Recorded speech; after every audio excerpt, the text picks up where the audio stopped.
Hello guys, welcome to Science Tracker. Guys, our next topic is stamen, microsporangium and pollen grain of chapter 2. Okay guys, इसे previous video में हमने यहाँ तक complete कर लिया था, जिसमें प्री फर्टिलाइजेशन तक बता दिया था. अब स्टार्ट करते हैं. इसमें क्या दिया हुआ है देख लेते हैं. फिगर 2.2 का ए, इसमें दिखाया गया है दो पार्ट एक टिपिकल स्टेमिन के. ये रहा फिगर 2.2 का ए. देखिए दो पार्ट हैं एक स्टेमिन के. इसे क्या कहते हैं? Stamen. The long cylinder stock called filament and the terminal generally bilobed structure called anther. तो इसमें लॉन्ग स्ट्रक्चर कौन सा है? ये है. इसे क्या कहा जाता है? फिलामेंट. एंड जो बाइलोब्ड स्ट्रक्चर है इसे क्या कहा जाता है? एंथर. ये बाइलोब्ड होता है, दो लोब होती हैं इसमें. And the proximal end of filament is attached to the thalamus of the petal of the flower. जो इसका प्रॉक्सिमल एंड है फिलामेंट का, पास वाला एंड, वो किससे अटैच होता है?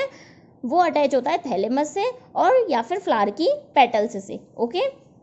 The number of length of stamen are variable in different flower of different species. जो लेंथ है इसकी स्टेमिन की बोल रहा है वो डिफरेंट टाइप के फ्लावर्स में डिफरेंट होती है. Okay. If you were collect a stamen each from 10 flowers each from different species and arrange them on a slide, you would be able to appreciate the large variation in size and seen in nature. बोल रहा है अगर तुम different species के 10 flowers लोगे और उनको slide पर रखकर उनके स्टेमिन को देखोगे तो तुम देखोगे कि इनकी लेंथ में बहुत ही ज़्यादा वेरिएशंस होते हैं. हर स्टेमिन की जो लेंथ होगी वो डिफरेंट होगी, ये बोल रहा है. ओके. अब देखिए हमने नोट्स में क्या लिखा था. स्टेमिन में दो पार्ट हो गए स्टेमिन के, फिलामेंट एंड एंथर. फिलामेंट कैसा होता है? फिलामेंट होता है लॉन्ग सिलेंडर स्ट्रक्चर एंड इसका जो प्रॉक्सिमल एंड है वो थैलेमस से अटैच होता है. ये रहा इसका प्रॉक्सिमल एंड फिलामेंट का, किससे अटैच है? थैलेमस से. एंड नेक्स्ट है एंथर, जो बता दिया. एंथर कैसा है? Bilobed structure. And her lobe में दो थीका होती हैं इसके, जो इसे क्या कहते हैं इसलिए? डाइथीकस. ओके. एंथर और फिलामेंट के बारे में यहाँ बता दिया. अब क्या बताया है? एक typical angiosperm anther is bilobed with each lobe having two theca, that is they're dithecous. यहाँ तक हो गया. 2.2 का बी देखिए दो थीका होते हैं, ये होगा दोनों थीका. क्या हो गया ये? Dithecous. They are dithecous often a longitudinal groove run lengthwise separate the theca. क्या होता है यहाँ पर? एक लॉन्गिट्यूडनल ग्रूव रन करती है जो कि सेपरेट कर देती है थीका को. Let us understand the various type of tissue and they are organised in the transverse section of an anther. जो एंथर है इस एंथर का ट्रांसवर्स सेक्शन दिखाया गया है. कहाँ पर? फिगर 2.2 के बी में. देखिए फिगर 2.2 का बी, इसका ट्रांसवर्स सेक्शन मतलब फिगर को ऐसे काटा हुआ है. ओके. जैसे कि ये है स्टेमिन, तो इस स्टेमिन को कैसे काटा है? ऐसे यहाँ से काटा है. तो यहाँ से काटने के बाद जैसे कि इसका जो यहाँ की स्टडी करेंगे पूरी ऐसे, तो इसकी जो स्टडी करनी है उसको यहाँ पर दिखाया गया है. ओके. ओके. देख लिया इसका ट्रांसवर्स सेक्शन. नेक्स्ट बोल रहा है bilobed nature of anther is very distinct in transverse section of anther. जो बाइलोब्ड का नेचर है इस एंथर का, इस बाइलोब्ड एंथर का जो नेचर है वो ट्रांसवर्स सेक्शन में बहुत डिफरेंट होता है, बिल्कुल अलग होता है, बोल रहा है. The anther is four-sided tetragonal structure consisting of 4 microsporangia located at the corner of two each lobe. बोल रहा है क्या बोल रहा है? ये 4-sided स्ट्रक्चर होता है, टेट्रागोनल होता है. यही दिख रहा है कि ये टेट्रागोनल है. ओके. 4 साइड्स हैं एंड क्या होता है? इन चारों साइड्स पर माइक्रोस्पोरेंजिया होती हैं. देखिए ये क्या है? ये दिखाई हुई है. ये चारों क्या है? Microsporangia. Okay. The microsporangia develop further and become pollen sac. They extend longitudinally all through the length of anther and are packed with pollen grains. बोल रहा है माइक्रोस्पोरेंजिया जो है वो फिर से डेवलप होती हैं एंड माइक्रोस्पोरेंजिया क्या बना लेती हैं बाद में? पॉलन ग्रेन बना लेती हैं. ओके. देख लेते हैं नोट्स में क्या लिखा है हमने. Bilobed nature of anther is very distinct in the transverse section of anther. जैसे कि हमने इस एंथर का पीछे अभी दिखाया था पेज पर. बाइलोब्ड स्ट्रक्चर, इसका ट्रांसवर्स सेक्शन बिल्कुल डिफरेंट था. एंथर 4-साइडेड था, टेट्रागोनल स्ट्रक्चर था. 4 माइक्रोस्पोरेंजिया थी जो कि चारों कॉर्नर पर लोकेटेड थी. 2 थी एक लोब में, जैसे ये एक लोब है, इस लोब में 2 माइक्रोस्पोरेंजिया थी पीछे. ओके. माइक्रोस्पोरेंजिया डेवलप होती हैं और एक पॉलन सैक बना लेती हैं. एंड पॉलन सैक किसके द्वारा घिरा हुआ रहता है? पॉलन ग्रेन से. जैसे कि ये पॉलन सैक है और पॉलन सैक घिरा हुआ होता है पॉलन ग्रेन्स से. ओके. ओके गाइस, हमारा नेक्स्ट टॉपिक है स्ट्रक्चर ऑफ माइक्रोस्पोरेंजिया. देख लेते हैं इसमें क्या दिया हुआ है. मतलब माइक्रोस्पोरेंजिया देख लिया ना. माइक्रोस्पोरेंजिया क्या होती हैं ये पता होना चाहिए. ये स्टार्ट करने से पहले जिसका हम स्ट्रक्चर देखने जा रहे हैं वो क्या है? ये एंथर था. एंथर का ट्रांसवर्स सेक्शन हमने देखा था. इस ट्रांसवर्स सेक्शन के चारों कोनों में ये क्या प्रेजेंट है? माइक्रोस्पोरेंजिया. इसी की स्टडी करने जा रहे हैं हम, इसी के स्ट्रक्चर को देखने जा रहे हैं अब। ओके, तो देख लेते हैं इसके स्ट्रक्चर में क्या होता है। न transverse section a typical microsporangium appears nearly circular in outline, circular दिख रही हैं, गोल हैं ये। Okay, it is generally surrounded by 4 wall layer. अभी किससे सराउंडेड है, ये 4 वॉल दीवारों से सराउंडेड है, घिरी हुई हैं। माइक्रोस्पोरेंजिया किस लिए घिरी हुई रहती हैं, अपने आप को प्रोटेक्ट करने के लिए इन चारों लेयर्स से ये घिरी हुई रहती हैं। ओके, फिगर 2.3 का बी दिखा रहा है, epidermis, endothecium, middle layer and tapetum, ये 4 लेयर दिखाई गई हैं। देखिए फिगर 2.3 का B structure, enlarge view of one microsporangium showing wall layers. ये एक माइक्रोस्पोरेंजियम का एनलार्ज व्यू यहाँ पर दिखाया गया है। इसकी 4 लेयर दिखाई हैं, सबसे बाहर वाली एपिडर्मिस, उसके अंदर वाली एंडोथीसियम, उसके अंदर मिडिल लेयर एंड लास्ट में क्या होती है, 4th one tapetum. Okay, and guys बता दूं, ये जो तीनों लेयर हैं बाहर वाली, ये प्रोटेक्ट करती हैं अंदर माइक्रोस्पोरेंजियम को, एंड जो टेपिटम है वो नरिशमेंट प्रोवाइड करती है। ओके, ये चारों जो भी काम करती हैं वो किसके लिए काम करती हैं, माइक्रोस्पोरेंजियम के लिए। ओके, तो यहाँ पे यही लिखा हुआ है, the outer layer wall play 3 wall layers perform the function of protection and help in dehiscence of anther and release the pollen grain। ये क्या काम करती हैं, ये तीनों लेयर बता दिया, जैसे कि ये तीनों लेयर काम करती हैं perform the function of protection, protection का काम करती हैं, और डिसेंस में मदद करती हैं पॉलन की। Okay, the innermost wall layer is the tapetum, सबसे अंदर वाली बता दी थी अभी, टेपिटम है। It nourish the developing pollen grain, ये जो डेवलप पॉलन ग्रेन हो रहे हैं, पॉलन ग्रेन कहाँ डेवलप हो रहे हैं, माइक्रोस्पोरेंजियम के अंदर। जो माइक्रोस्पोरेंजियम के अंदर पॉलन ग्रेन्स डेवलप होंगे उनको क्या करेगा, ये नरिश करेगा। एंड पॉलन ग्रेन क्या है, चैप्टर 1 में बताया था पॉलन ग्रेन्स के बारे में। ये पॉलन ग्रेन देखिए, इसी में ये मेल पार्ट के अंदर आते हैं पॉलन ग्रेन, ये मेन होते हैं किसके लिए, फर्टिलाइजेशन के लिए। यही पॉलन ग्रेन जो है फीमेल पार्ट तक पहुंचते हैं जिससे कि फर्टिलाइजेशन हो सके।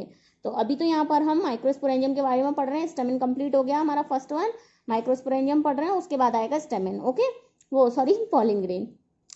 नेक्स्ट क्या है, it nourish the pollen grain हो गया। Cell of the tapetum possesses dense cytoplasm and generally have more than 1 nucleus। It nourish developing pollen grain बता दिया काम करता है। एंड इसकी जो सेल्स हैं टेपिटम की वो कैसी होती हैं, possesses dense cytoplasm, इसके अंदर डेंस साइटोप्लाज्म होता है टेपिटम में, and generally have more than 1 nucleus, एक से ज्यादा न्यूक्लियस होते हैं। Can you think of how tapetal cell could become binucleated. अब यहाँ पर क्वेश्चन पूछ रहा है कि जो टेपिटल सेल हैं क्या वो बाइन्यूक्लिएटेड हो सकती हैं, इसके बारे में आंसर बताएंगे गाइस। अभी तक हमने माइक्रोस्पोरेंजियम के बारे में इतना पढ़ लिया लेकिन इसके नोट्स नहीं देखे, तो एक बार नोट्स में देख लेते हैं क्या लिखा है। देखिए, in a transverse section of anther, anther का एक ट्रांसवर्स सेक्शन देखा, उसमें क्या क्या मिला, microsporangium appear nearly circular in outline, circular दिख रही थी अभी पीछे हमने देखा था, जैसा इसमें लिखा है वैसे ही मैंने लिखा है नोट्स में, क्योंकि इसमें बहुत ही इंपॉर्टेंट टर्म्स लिखी हुई हैं किताब में। तो मैंने क्या किया है, उनको स्टेप्स वाइज लिखा है जिससे कि आपको लर्न करने में प्रॉब्लम ना हो।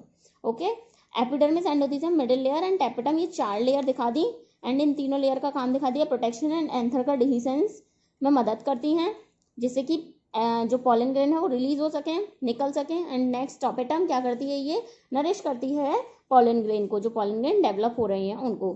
It possesses dense cytoplasm and generally have more than 1 nucleus। इसमें क्या होता है, डेंस साइटोप्लाज्म और एक से ज़्यादा न्यूक्लियस होते हैं। गाइस देखिए, इतना जो इस पैराग्राफ में एक साथ करके दिया था, मैंने क्या किया, इसको लेंथ वाइज लिख दिया, स्टेप वाइज लिख दिया, जिससे कि आपको परेशानी ना हो। ओके, नेक्स्ट क्वेश्चन जो हमसे पूछा है उसका आंसर यहाँ पर दिया हुआ है। क्वेश्चन क्या था एक बार और रिमाइंड कर लेते हैं। Can you think how tapetal cell could become binucleated. बोल रहा है ना यहाँ पर टेपिटल सेल जो हैं उनमें एक से ज़्यादा न्यूक्लियस हो सकता है, तो ये यही पूछ रहा है कि टेपिटल सेल कैसे एक से ज़्यादा न्यूक्लियस बना सकती हैं। टेपिटल सेल कैसे बनाती हैं एक से ज़्यादा 2 न्यूक्लियस, एंडोमाइटोसिस करती हैं। ओके, माइटोसिस तो पता है, एक और प्रोसेस होता है एंडोमाइटोसिस, एंड फॉर्म बाइन्यूक्लिएटेड। एंडोमाइटोसिस क्या होता है, the nucleus in the nuclear membrane splits, nuclear membrane में जो न्यूक्लियस होता है वो स्प्लिट हो जाता है, मतलब बिखर जाता है, बट साइटोकाइनेसिस नहीं हो पाती। कैरियोकाइनेसिस हो गई लेकिन साइटोकाइनेसिस नहीं हो पाई। कैरियोकाइनेसिस मतलब न्यूक्लियस का डिवीजन हो गया लेकिन सेल्स का डिवीजन नहीं हो पाया, जिसकी वजह से सेल के अंदर ही 2 न्यूक्लियस बन जाते हैं। तो क्या कह देते हैं उसे, टेपिटल सेल बाइन्यूक्लिएटेड हो गई। ओके, नेक्स्ट क्या बताया है, नेक्स्ट पैराग्राफ है, When the anther is young, a group of compactly arranged homogeneous cells called sporogenous tissues occupy the center of each microsporangium. जब एंथर यंग हो गया, अभी तक हमने एंथर के बारे में, एंथर के अंदर माइक्रो क्या था, माइक्रोस्पोरेंजियम ये था, इसके स्ट्रक्चर के बारे में पढ़ लिया।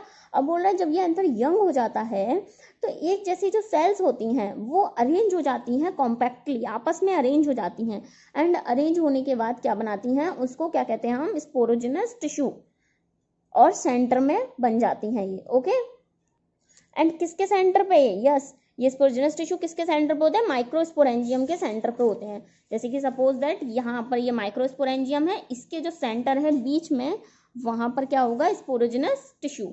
ओके, नेक्स्ट टॉपिक है माइक्रोस्पोरोजेनेसिस। देखिए माइक्रोस्पोरेंजियम का स्ट्रक्चर हमने पढ़ लिया कैसा होता है माइक्रोस्पोरेंजियम। अब इसके अंदर जो माइक्रोस्पोरोजेनेसिस होगी, मतलब माइक्रोस्पोरोजेनेसिस का मतलब क्या है, माइक्रोस्पोर मतलब माइक्रोस्पोर, उसके बाद जेनेसिस मतलब फॉर्मेशन, माइक्रोस्पोर्स का बनना। Okay, as the anther develops, जैसे जैसे एंथर डेवलप हो रहा है, the cell of sporogenous tissue undergo meiotic division to form microspore tetrad. जो माइक्रोस्पोरेंजियम के अंदर स्पोरोजेनस टिश्यूज थे वो क्या होंगे, म्यूटिक डिवीजन करेंगे। स्पोरोजेनस टिश्यू देखिए म्यूटिक डिवीजन करेंगे, मतलब म्योसिस करेंगे, एंड म्योसिस करने के बाद ये क्या बनाएंगे, माइक्रोस्पोर टेट्राड, ये बन गया microspore tetrad.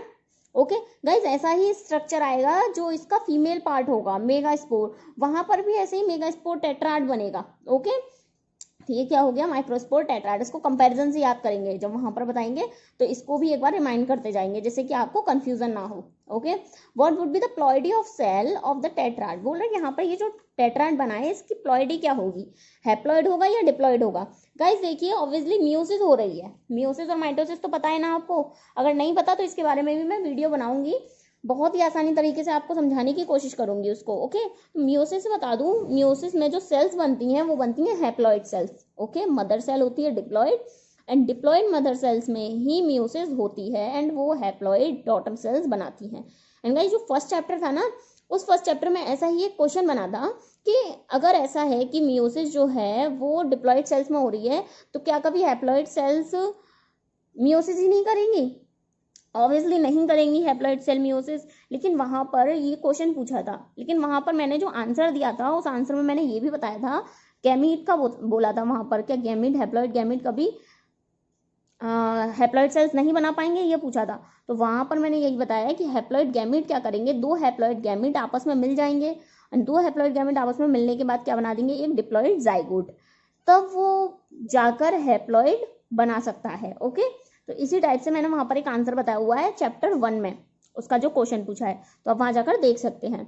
Okay, as a anther develops, यहाँ पर हम चलिए अपने क्वेश्चन पे आते हैं। एंथर डेवलप होता है, स्पोरोजेनस टिश्यू म्यूटिक डिवीजन में जाते हैं, म्यूसिस कर लिया, माइक्रोस्पोर टेट्राड बन गए। What would be the ploidy, ploidy भी हो गई। नेक्स्ट क्या दिया हुआ है वो देख लेते हैं आप। As the each cell of sporogenous tissue is capable to giving rise to a microspore tetrad, जैसे कि हम जानते हैं जो स्पोरोजेनस टिश्यू है इसकी हर एक सेल माइक्रोस्पोर टेट्राड देने के लिए कैपेबल है। Each one is a potential pollen और माइक्रोस्पोर मदर सेल, हर एक इसमें जो टेट्राड है इसमें हर एक पोटेंशियल पॉलन है और क्या है, microspore mother cell. Potential pollen मतलब कि इसके अंदर कैपेबिलिटी है, ये पॉलन ग्रेन बना सकता है अपने अंदर। ओके, तो ये पोटेंशियल पॉलन और पॉलन मदर सेल है।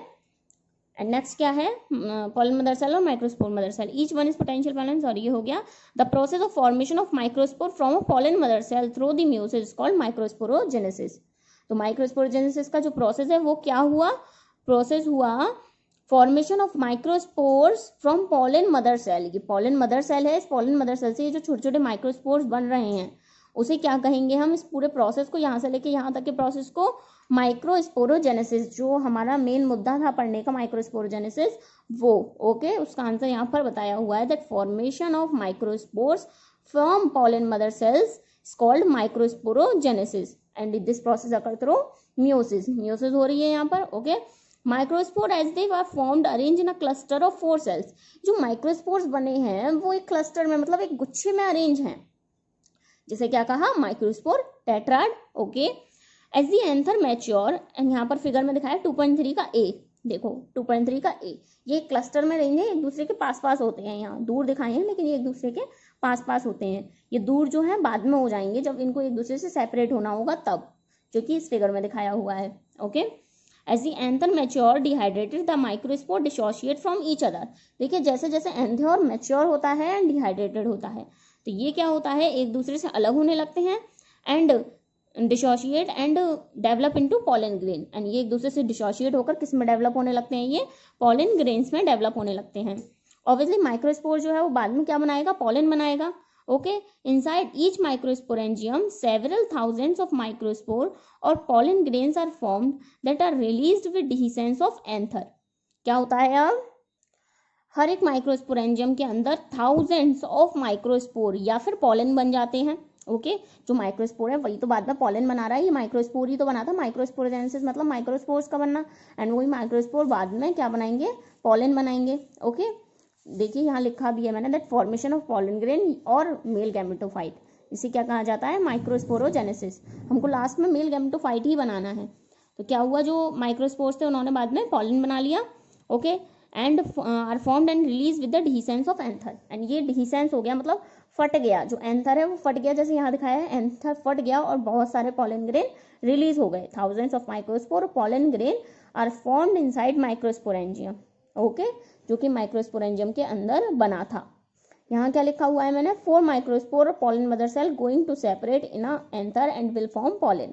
ये चारों माइक्रोस्पोर हैं वो सेपरेट हो गए एक दूसरे से, और पॉलन मदर सेल्स भी सेपरेट हो गई एक एंथर में एंड अलग अलग क्या बना लिया, सबने पॉलन बना लिए। ओके, अब हमने पॉलन बन गए, माइक्रोस्पोरोजेनेसिस हो गई, मतलब माइक्रोस्पोरोजेनेसिस, कंफ्यूज नहीं होना है, माइक्रोस्पोरोजेनेसिस मतलब माइक्रोस्पोर्स का बनना, एंड वही माइक्रोस्पोर्स क्या बनाएंगे, पॉलन ग्रेन।